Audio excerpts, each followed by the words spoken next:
Hi, welcome everyone. My name is Chris Hurt and this is Ira Hopkinson. We're the co-product owners of Scripture Forge version 2, and we're happy to show you around the application today for a few minutes. And one of the great things about Scripture Forge is how seamlessly it connects to Paratext. So we're going to go ahead and jump right into Paratext and show you exactly how you will set up a community checking project in Scripture Forge. So let's start by opening up Paratext 9. Here's my project, TET Mark chapter 1. You can see it here. And now I'm going to go ahead and open up the Scripture Forge website. You can get to it by typing into your browser beta.scriptureforge.org. So I'm going to use Login with Paratext because I am a project administrator. I am in charge of this scripture checking project. Now we're ready to connect up with Paratext. When I click on Connect, I'll see a list of the Paratext projects that I'm able to connect. You'll notice that the community checking is already set up, and that's what this video is going to focus on. The process, depending upon the size of the scripture text that you already have in Paratext and send and receive, the process could take a minute or so to pull that down into your browser. I'll go ahead and click on the Book of Mark since I know there's already text available here. At this point I can just see the text as it exists in the Paratext project. You can browse that. But we're here to set up a community checking project. So let's do that.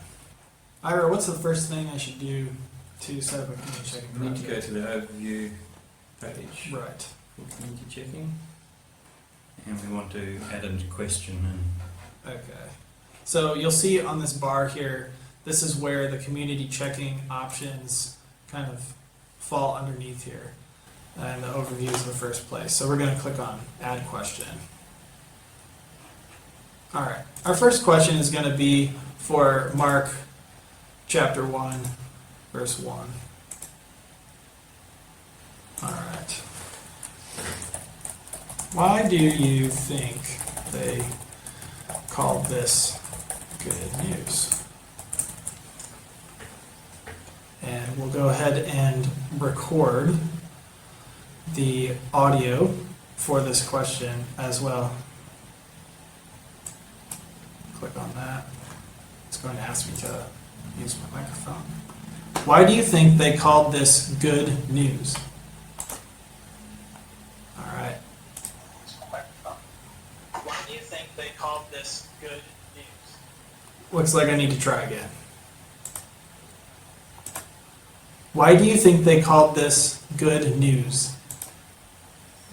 Okay. Why do you think they called this Sounds good better. News? So we'll save that.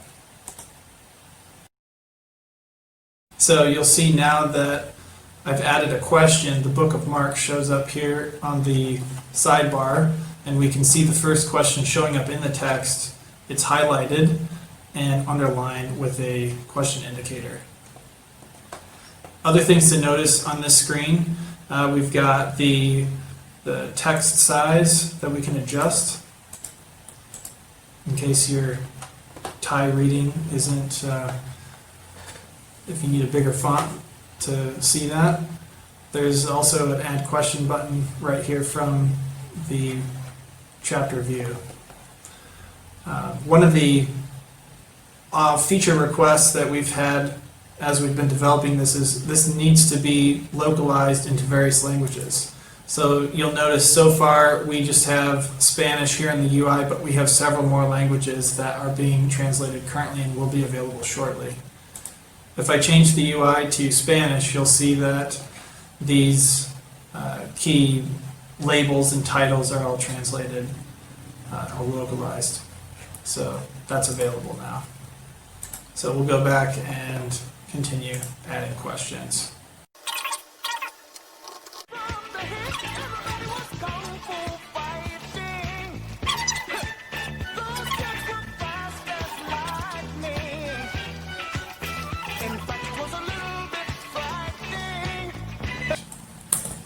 So in this one here, we're going to add an end reference.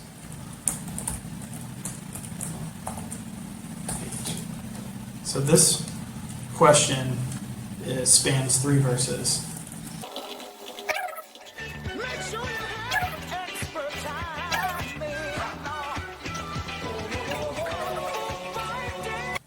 Okay, now we're ready to share this project with our first checker. So we're going to navigate over to the settings page. And you'll see here we've got a share button or checkbox, and we can choose specific people or anyone with the link. So right now we're going to pick specific users who we want to share with. So I'll click on the users section and invite my first checker.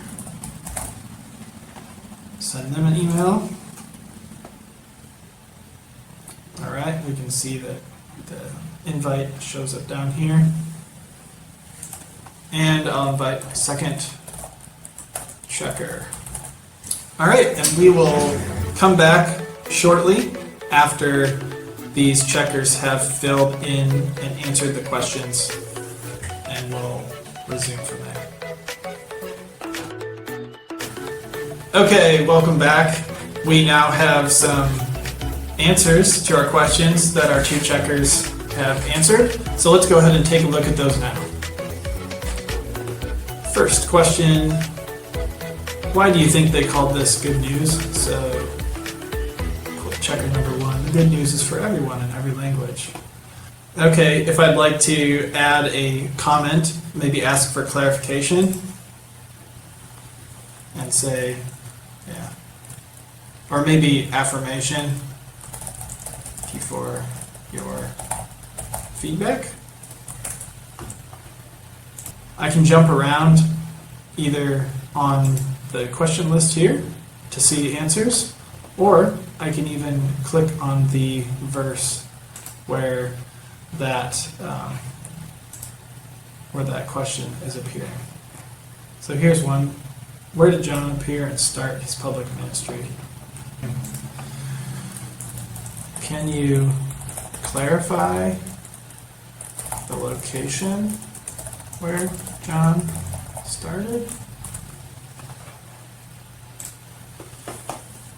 Why don't we go ahead and take these answers and questions, sync them back into Paratext. So in order to do that, as the administrator of this checking project, I have access to the synchronize area. So I'm ready to synchronize. Click on this. And after a minute, I should be able to pull these down into Paratext. Okay. It's successfully synchronized. I'll jump on over to Paratext here. In Paratext 9, the Send and Receive Projects button is up here. I'll go ahead and click on Send and Receive.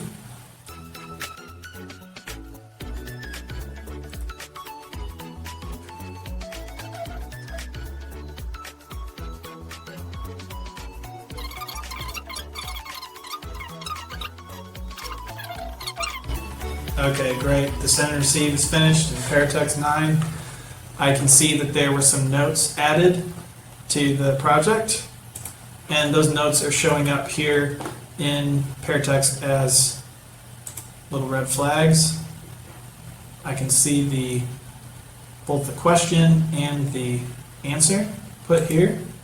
So that's an overview of what you can do with ScriptureForge in posing questions about the text that you've drafted. You can invite people to review that text, answer the questions that you've proposed, and collect those answers as feedback back into Paratext in a seamless way. We hope you've enjoyed watching, and we'll welcome you to try out ScriptureForge at beta.scriptureforge.org.